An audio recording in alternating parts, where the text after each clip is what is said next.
श्रीगुरुभ्यो नमः। हरिः ओम्।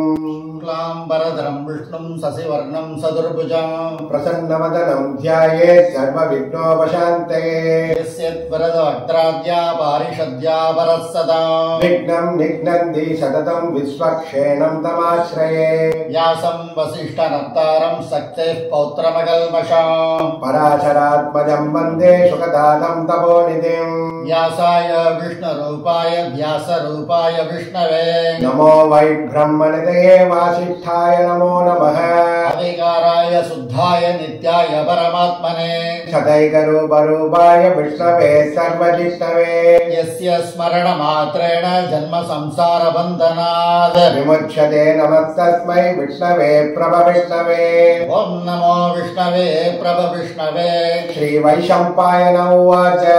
स्वाधर्मानशेषेण पावनानि स सर्वशः युधिष्ठिरः पुनरेवाप्यभाषत। युधिष्ठिरोवाच किमेहं दैवतं लोके किं वाप्येहं परायणः सुवन्दकं कमर्चन्द प्राप्नुर्मानवः शुभम्। को धर्मः सर्वधर्माणां भवतः परमो मदः किं च वन्मुच्यते जन्तज्जन्म संसारबन्धनात्। श्रीभीष्मोवाच जगत्प्रभुं देवदेवमनन्तं पुरुषोत्तमम् सुवन्नाम सहस्रेण पुरुषः सततोत्थितः। तमेव चार्चयन् नित्यं भक्त्या पुरुषमव्ययम् ध्यायन् सुवन्नमस्यं च यजमानस्तमेव च। अनादिनिधनं विष्णुं सर्वलोकमहेश्वरम् लोकात्यक्षं सुवन्नित्यं सर्वदुःखादिको भवेत्। ब्रह्मण्यं सर्वधर्मज्ञो लोहानां कीर्तिवर्धनम् लोकनाथं महद्भूतं सर्वभूतभवोद्भवम्। एष मे सर्वधर्माणां धर्मोऽधिगतमो मदः यद्भक्त्या पुण्डरीकाक्षं सवैरक्षेन्नरच्छदा। परमं यो महत्तेज परमं यो महत्तपः परमं यो महद्ब्रह्म परमं यः परायणम्। पवित्राणां पवित्रं यो मङ्गलानां च मङ्गलम् दैवतं देवतानां च भूतानां यो यः पिता। ततः सर्वाणि भूतानि भवन्त्यादियुहागमे यस्मिन् च प्रलयं यान्ति पुनरेव युगक्षये। तस्य लोहप्रधानस्य जगन्नाथस्य भूपते विष्णोर्नाम सहस्रं मे शृणु भावभयावहम्। यानि नामानि गौणानि विख्यातानि महात्मनः ऋषिभिः परिगीतानि धानि लक्ष्यामि बोधये। ऋषिर्नाम्नां सहस्रस्य वेदव्यासो महामुनिः छन्दोऽनुष्टुप् तदा देवो भगवान् देवगीसुतः। अमृतां सुद्भवो बीजं शक्तिर्देवकीनन्दनः त्रिशामासदयं तस्य शान्त्यत्यै विनियुज्यते। विष्णुं जिष्णुं महाविष्णुं प्रभविष्णुं महेश्वरम् अनेकरूपदैत्यान्तं नमामि पुरुषोत्तमम्। अस्य श्रीविष्णोर्दिव्यसहस्रनाम स्तोत्रमहामन्त्रस्य श्रीवेदव्यासो भगवान् ऋषिः। अनुष्टुप्छन्दः श्रीमहाविष्णुः परमात्मा श्रीमन्नारायणो देवता। अमृतां सुद्भवो भानुरिति बीजम् देवकीनन्दनः सृष्टेति शक्तिः। उद्भवः क्षोभणो देव इति परमो मन्त्रः शङ्खपृन्नन्दकी चक्रीलिकीलकम्। सार्गदन्वा गदाद्रैद्यस्त्रम् गदाङ्गवाणिरक्षोभ्य इति नेत्रम्। सामासामः सामेदि कवचम् आनन्दं परब्रह्मेति योनिः। सुदर्शनकाल इति दिग्बन्धः श्रीविश्वरूप इति ध्यानम्। श्रीमहाविष्णु प्रीत्यर्थे सहस्रनाम जपे विनियोगः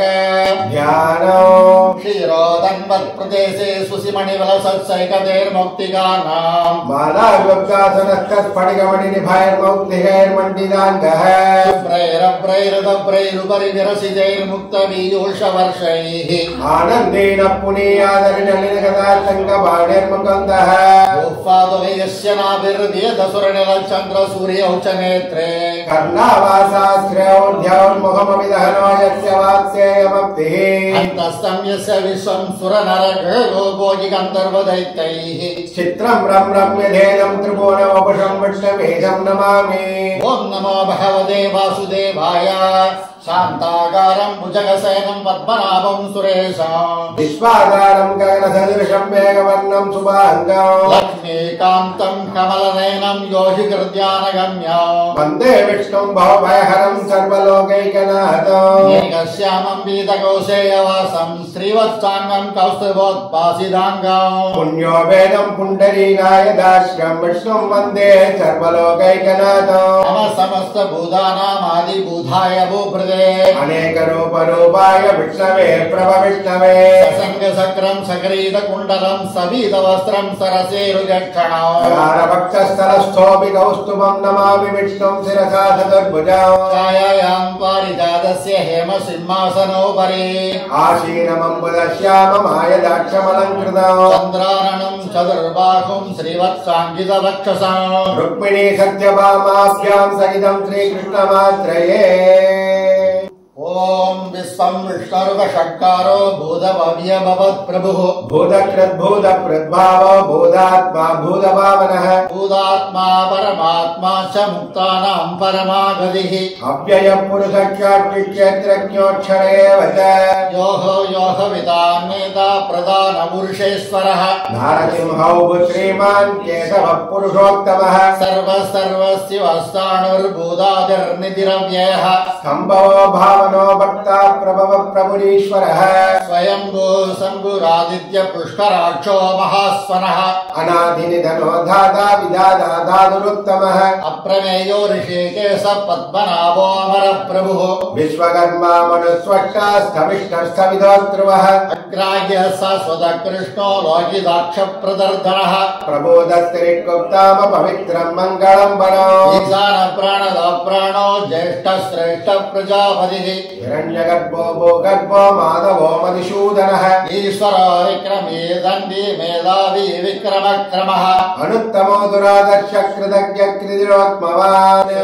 शरणं सर्व विश्वरेदा प्रजाभवः अगत्थं वत्सरो व्याल प्रत्ययः सर्वदर्शनः अजः सर्वेश्वर सिद्धः सिद्धिः सर्वाधिरच्युतः विशाखविरमेयात्मा सर्वयोग विनिश्रुतः वसुर्वसुमरा सत्यः समात्मा संविदः समः अमोघ पुण्डरीकाक्षो वृषकर्मा वृषाकृतिः रुद्रो भुगुशिरा बभ्रुर्विश्वयोनिषु श्रीश्रवाः अमृतशाश्वतस्सानुर्वरारोहो महादवाः सर्वः सर्वविद्भानुर्विश्वक्सेनो जनार्दनः वेदो वेदविदव्याङ्गो वेदाङ्गो वेदविद्कविः सोहाध्यक्ष सुराध्यक्षो धर्माध्यक्ष कृतः चतुरात्मा चतुर्व्योः चतुर्दंश चतुर्भुजः राजिष्णुर्भोजनं भोक्ता सहिष्णुर्जगदादिजः अनको विजयो चेत विश्वयोनिः पुनर्वसुः उपेन्द्रो वामन प्रांसुरमोह सुशिरोज्जितः अतीन्द्रः सङ्ग्रहः सर्गो त्रिदात्मा नियमो यमः वेद्यो वैद्य सदा यो हि वीरः माधवो मधुः अतीन्द्रियो महामायो महोत्साहो महाबलः महाबुद्धिर्महावीर्यो महाशक्तिर्महाद्युतिः अनिर्देश्यो श्रीमानमेयात्मा महात्रिधृत् महेश्वासो महीवर्ता श्रीनिवासः सदाङ्गतिः अनिरुद्धशुरानन्दो गोविन्दो गोविदाम्बतिः हरिशिर्तमनोहंस सुवर्णो भुजगोत्तमः हिरण्यनाभस्वदवा पद्मनाभ प्रजापतिः अमृतो सर्वग्रसिंह सन्दादा सन्धिमान् स्थिरः अजो दुर्मक्षणस्तास्ता विश्रुतात्मा सुरारिहा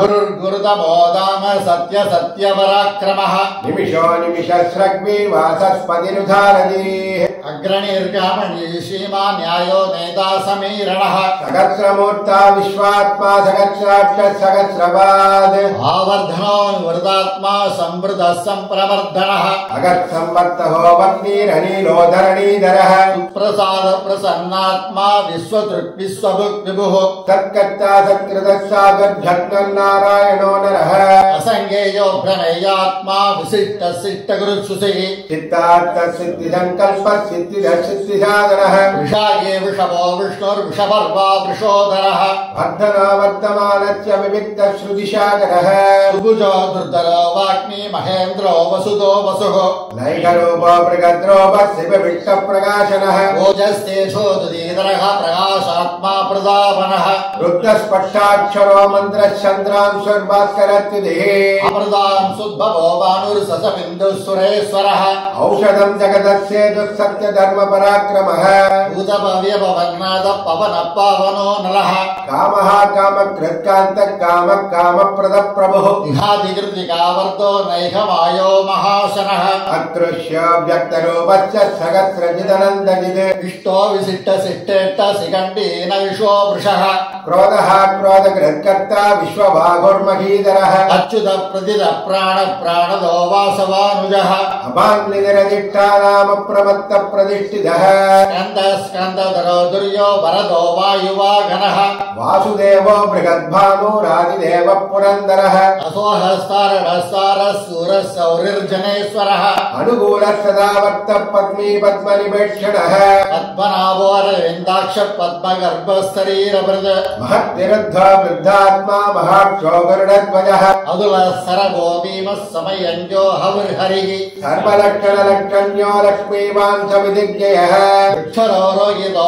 मार्गो हेतुर्दामोदरः सहः महीधरो महाबाहो मेघवानुविदाशनः उद्भवः क्षोभणो देव श्रीगर्भः परमेश्वरः करणं कारणं कर्ता विहक्ता गहनो गुगः व्यवसायो व्यवस्थानः संस्थानः स्थानदो ध्रुवः प्रर्दि परमस्पष्टस्तुष्टस्पुष्टः सुवेक्षणः रामो विरामो विरदो मार्गो नयो नयो नयः वीरशक्तिमदां श्रेष्ठो धर्मो धर्मविदुत्तमः वैकुण्ठ पुरुष प्राण प्राणद प्रणव पृदुः हिरण्यगर्भः शत्रुघ्नोऽभ्याप्तो वायुरदोक्षदः सुदर्शुदर्शन काल परमेशी परिग्रहः उग्रः संवत्सरो दक्षो विश्रामो विश्वदक्षिणः विस्तार श्रावणतानु प्रमाणं बीजमव्ययो अर्धोनर्धो महाकोशो महाभोः महाधनः अनिर्गण्यस्तविष्ठो भूर्धर्मयोगो महामगः नक्षत्रनेमि नक्षत्री क्षमक्षामत्समीगणः विघ्निङ्गो भयङ्गच्च क्रतुसत्रं सदाङ्गतिः सर्वदर्शी विमुक्तात्मा सर्वज्ञो ज्ञानमुत्तमो सुहृद सुमः सूक्ष्म सुघोष सुगद सुहृद मनोहरो जिदक्रोधो वीरभागुर्विदारणः स्वावन स्वौ सौव्यावी नैघात्मा नैघकर्मकृत वत्सरो वत्सलो वत्सी रत्नगर्भो धनेश्वरः धर्मगुद्धर्मी सदशक्षरमक्षरम् अभिज्ञाता सहस्रांशु विदाता कृतलक्षणः कपस्तिनेमि सत्त्वस्य सिंहो भूतमगेश्वरः आदिदेवो महादेवो देवेशो देवप्रद्गुरुः उत्तरो गोपदर्गोक्ता ज्ञानगम्य पुरातनः शरीरभूत प्रद्भोक्ता कवीन्द्रो भूरि दक्षिणः सोमभोमृतपः सोम पुरुजित् पुरुषोत्तमः विनयो जयत् सत्यसन्तो दासार्गच्छात्पदाम्बदिः जीवो विनयिता साक्षी मुकुन्दोऽमित विक्रमः अम्बोनिधिरनन्दात्मा महोदधिशयोऽन्तकः अजो महार्घ स्वाभाव्यो जिता मित्र प्रमोदनः आनन्दो नन्दनो नन्दः सत्यधर्मा त्रिविक्रमः महर्षि कपिलाचार्य कृतज्ञो मेदिनीपतिः त्रिपदस्त्रिदशात्यक्षो महाशृङ्गकृतान्तकृत् महावराहो गोविन्द सुषेण कणहाङ्गदी मुख्यो कबीरो गहनो गुप्तचक्रगदाधरः वेदास्वाङ्गोचित कृष्णो दृढः सङ्घर्षणोच्युतः वरुणो वारुणो वृषः पुष्कराक्षो महामनाः भगवान् महानन्दी वनमाली हलायुधः आदित्यो ज्योतिरादित्यः सहिष्णुर्गतिसत्तमः सुदन्वागण्ड परशुद्धारुणो द्रविणप्रदः दिविस्पृक् सर्वद्रव्यासो वासस्पतिरयोनिजः कृसामासामः साम निर्वाणम् देशशम्भिषक् कन्याचक्रतमर्चान्दो इष्टाशान्तिपरायणो शुभाङ्ग साधित स्रष्टा कुमुद कुवलेचयः कोकितो गोपतिर्गोप्तो वृषभाक्षो वृषप्रियः अनिवर्तेनुवृतात्मा संक्षेदाशेमकृच्छिवः श्रीवत्सवक्षावः श्रीवाच श्रीपति श्रीमथाम्बरः श्रीधर श्रीधर श्रीनिवास श्रीनिधि श्रीविभावनः श्रीधर श्रीकरत्रेय श्रीमान् लोकत्रयाश्रयः सक्कस्वङ्ग सदानन्दो नन्दिर्ज्योतिर्गणेश्वरः विचित्रात्मा विधेयात्मा सत्कीर्तिच्छिन्नसंशयः उदीर्ण सर्वदा सक्षुरणि शाश्वत स्थिरः भूषयो भूषणो भूतिर्विशोगशोगनाशनः अर्चिष्माणर्चित कुम्भो विशुद्धात्मा विशोधनः अनिरुद्धो प्रतिरथ प्रत्युम्नो विक्रमः कालनेमिनिहा वीर शौरि शूरजनेश्वरः त्रिलोकात्मा त्रिलोकेश केशव केतिका हरिः कामदेव कामबाल स्वामी गान्धकृतागमः अनिर्देशो विष्णुर्वीरो नन्दो धनञ्जयः ब्रह्मण्यो ब्रह्महत् ब्रह्मा ब्रह्म ब्रह्म विवर्धनः ब्रह्मविद् ब्राह्मणो ब्रह्मी ब्रह्माज्ञो ब्राह्मण प्रियः महाक्रमो महाकर्मा महातेजा महोरगः महाकृतुर्महायज्ञो महायज्ञो महाहविः स्तव्य स्तव प्रिय स्तोत्रं सुधि स्तोदारण प्रियः पूर्ण पूरयिदा पुण्य पुण्यकीर्तिर्नामयः मनोजवस्थितकरो वसुरेदा वसुप्रदः वसुप्रदो वासुदेवो वसुर्वसुमनाहविः सद्गति सद्गृति सत्ता सद्बुद्धि सत्परायणः सूरसेनो यतुश्रेष्ठः सन्निवासः सुयामुनः भूदावासो वासुदेवः सर्वासु नलयो नलः दर्पदो दृप्तो दुर्धरोद्धापराजितः विश्वमूर्तिर्महामूर्तिर्दीप्तमूर्तिरमूर्तिमान् अनेकमूर्तिरव्यक्तः सदमूर्तिः सदाननः देहोनैक सवक्क किं यत्यत् पदमनुत्तमम् लोकबन्धुर्लोकनाथो माधवो भक्तवत्सलः सुवर्णवर्णो हेमाङ्गो वराङ्ग चन्दनाङ्गदी वीरः विषमः शून्यो कृताशीरचलत्सलः अमानी मानदो मान्यो लोकस्वामी त्रिलोककृत सुमेधामेधजोदन्यः सत्यमेधादरादरः देशो वृषो दिदीधरः सर्वशस्त्रप्रदाम्बरः प्रग्रहो निग्रहो व्यग्रो नैकशृङ्गो गदाग्रजः चतुर्मूर्ति चतुर्बाहु चतुर्व्योह चतुर्गतिः चतुरात्मा चतुर्भावः चतुर्वेदविदेकबाध समावृतो निवृतात्मा दुर्जयो दुरतिक्रमः दुर्लभो दुर्गमो दुर्गो दुरावासो दुरारिगा शुभाङ्गो लोकसारङ्ग सुदन्तुस्तन्तुवर्धनः इन्द्रकर्मा महाकर्मा कृतकर्मा कृतागमः उद्भव सुन्दर सुन्दो रत्ननाभ सुलोचनः अड्गोवाचन शृङ्गी जयन्तः सर्वविजयी स्वर्णबिन्दुरक्षोभ्य सर्वभागीश्वरेश्वरः महाकृतो महाकर्ता महाभूतो महानिधिः कुमुद कुन्दर कुन्द पर्जन्य पावनो निलः अमृतांसोऽमृतौभः सर्वज्ञः सर्वतोमुखः सुलभ सुकृत सिद्ध चतुर्धावनः व्यक्रोधो दुम्बरो स्वग्दशानूरान्ध्रनिषूदनः सहस्रार्थी सप्तजिह्व सप्तैवा सप्तवागनः अमूर्तिरणगो सिन्ध्यो भयकृन्भयनाशनः अणुर्गृहस्थूलो गुणब्रह्मगुणो महान् अतिर्धस्वतिर्धस्वास्य प्राक्पं सोमं सवर्धनः पारवृत्यदिदो योगी योगी स सर्वकामदः आश्रमश्रमणयक्षामः सुवर्णो वायुवागनः धनुर्धरौ धनुर्वेदो दण्डो दमयिदादमः अपराजितः सर्वसगो नियन्ता नियमो यमः सत्त्ववान् सात्विक सत्य सत्य धर्मपरायणः अभिप्राय प्रियार्होर्ग प्रियकृत्प्रीतिवर्धनः विहाय सगदर्जोदर्सुरसिर्उदभुक् विभुः रविर्विरोचन शौर्या सविदारविलोचनः अनन्तो हुदभुग्भोक्ता सुगदो नैगदो घृजग अणिर्पिण्डः सदमाक्षी लोकाधिष्ठानमद्भुतः शनाक्षनाधरतमः कपिलः कपिरव्ययः स्वस्तितः स्वस्ति कृस्वस्ति स्वस्ति भुक्स्वस्ति दक्षिणः रौद्रौ कुण्डलीर्चक्री विक्रम्योर्जितशासनः सप्ताधिकः सप्तदगत् शिशिरः सर्वरीकरः अक्रूरप्ये सदो दक्षो दक्षिणः क्षमिणाम्बरः विस्मत्तमो वीरवयः पुण्यश्रवणकीर्तनः उद्धारणो दुष्कृतिका पुण्यो दोस्वप्ननाशनः वीरः रक्षणः सन्तो जीवनः पर्यवस्थितः अनन्तरूपो नन्द श्रीर्जितमन्युर्मया भगः सदरश्रोगवीरात्मा विदिशो व्यादिशोदितः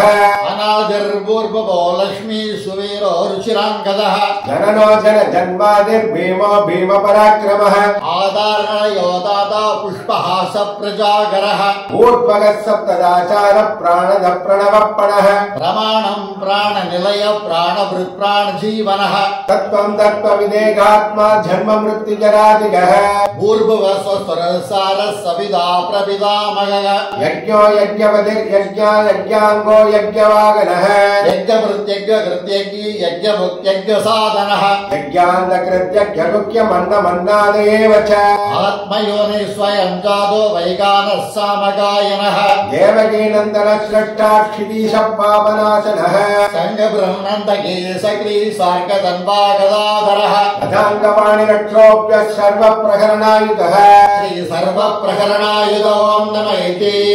वनमाली गतीशाङ्गी सङ्गी चक्री चनन्तही श्रीमान् नारायणो विष्णुर्वासुदेवो विरक्षतु वनमालीकदेशाङ्गी चङ्गी चक्री चलन्तैः श्रीमान्नारायणो विष्णुर्वासुदेवोऽभिरक्षतु वनमालीकदेशाङ्गी चङ्गी चक्री चलन्तैः श्रीमान्नारायणो विष्णुर्वासुदेवोऽभिरक्षतु श्रीवासुदेवोऽभिरक्षद्वों नम इति इदं कीर्तनीयस्य केशवस्य महात्मनः नाम्नां सहस्रं दिव्यानामशेषेण प्रकीर्तितम् इदं शृणुया नित्यमिषा विपर्कीर्तयेत् नासुपं प्राप्नुयात् किञ्चित् सोमुत्रे गतमानवः वेदान्तको ब्राह्मणस्य क्षत्रियो विजयी भवेत् वैश्योदरसमृद्धस्य सूत्रशुकमवाप्नुयात् धर्मार्थे प्राप्नुयात् धर्ममर्थार्थे सार्थमाप्नुयात् कामानवाप्नुयात् कामी प्रजाति चाप्नुयात् प्रजा भक्तिमान् सदोक्ताय सुशिस्तद्गतमानसः सहस्रं वासुदेवस्य नाम्नामेतत् प्रकीर्तयेत् यश प्राप्नोति विपुलं याति प्राधान्यमेव च अचलां श्रियमाप्नोति श्रेय प्राप्नोत्यनुत्तमम् न वयं क्वचिदाप्नोति वीर्यं तेजस्य विन्दति भवद्यरोगोत्तिमान् बलरूपगुणान्विदः रोहार्दो मुष्यते रोहात् बद्धो मुष्येत बन्धनात् भयान्मुच्येत बीतस्तु मुच्येदापन्न आपतः दुर्गान् यदि धरत्यासु पुरुषः पुरुषोत्तमः स्तुवन्नाम सहस्रेण नित्यं भक्तिशमन्विदः वासुदेवाश्रयो मर्त्यो वासुदेवपरायणः सर्वपापविशुद्धात्मा ध्याति ब्रह्म सनातनौ न वासुदेव भक्तानाम् अशुभं विद्यते क्वचित् जन्म मृत्युजराभ्यादि भयं नैवोपजायते इमं सौमदीयान श्रद्धा भक्ति समन्वितः युज्येदात्मसुखशान्तिस्मृतिकीर्तिभिः न क्रोधो न समाश्चर्यं न लोभो नाशुभा मदिः भवन्ति कृतपुण्यानां भक्तानां पुरुषोत्तमे यौस सन्द्रार्घ नक्षत्रा गन्ति सोऽपूर्महोदधिः वासुदेवस्य वीर्येण विदुर्धानि महात्मनः ससुरासुर गन्धर्वं सयक्षोरकराक्षसाम् जगत्पथे वर्तदेदं कृष्णस्य तदराजनम् इन्द्रियाणि मनो बुद्धिर्सत्त्वं तेजो बलं त्रुधिः वासुदेवात्महान्यागो क्षेत्रं क्षेत्रज्ञेव च सर्वागमानामाचार प्रथमं परिकल्पते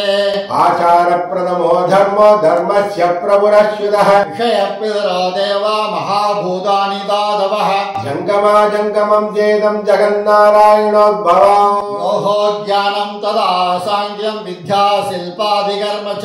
वेदाशास्त्राणि विज्ञानम् एतत् सर्वं जनार्दनात् येहो विष्णुर्महद्भूतं पृथग्भूतान्यनेक च त्रीन् लोहान् व्याप्य बोधात्मा भुङ्क्ते विश्वभुगव्ययः इमं स्तवं भगवतो विष्णोर्व्यासेन कीर्तिताम् पठेत्य इच्छेत् पुरुषश्रेय प्राप्तुं सुगानि च विश्वेश्वरमजं देवं जगतः प्रभुमव्ययम् भजन्ति ये पुष्कराक्षं न ते यान्ति पराभवम् न देयान्ति पराभवम् ॐ नम इति अर्जुन उवाच पद्मपत्र विशालाक्ष पद्मनाभ सरोत्तम भक्तानामनुरक्तानां ध्याता भव जनार्दन श्रीभगवानुवाच यो मां नाम सहस्रेण स्तोतुमिच्छति पाण्डव शोकमेहेन श्लोकेन सुत एव न संशयः उत एव न संशय ॐ नम इति व्यासोवाच वासनात् वासुदेवस्य वासितं भुवनत्रयम् सर्वभूतनिवासोऽसि वासुदेव नमोऽस्तुते श्रीवासुदेव नमोऽस्तुते ॐ नम इति पार्वत्युवाच केनोपायेन लघुना विष्णोर्नाम सहस्रः पठ्यते पण्डितैर्नित्यं श्रोतुमिच्छाम्यहं प्रभो ईश्वर उवाच श्रीराम राम रामेति रमे रामे मनोरमे सहस्रनाम तत्तुल्यं राम नाम वरानने श्रीराम राम रामेति रमे रामे मनोरमे सहस्रनाम तत्तुल्यं राम नाम वरानने श्रीराम राम रामेति रमे रामे मनोरमे सहस्रनाम तत्तुल्यं राम नाम वरानने श्रीराम नाम वरानन ॐ नम इति ब्रह्मोवाच नमोऽस्तु अनन्ताय सहस्रमूर्तये सहस्रपादाक्षि शिरोर्बाहवे सहस्रनाम्ने पुरुषाय शाश्वते सहस्रकोटियुगधारिणे नमः सहस्रकोटियुगधारिणे नमः ॐ नम इति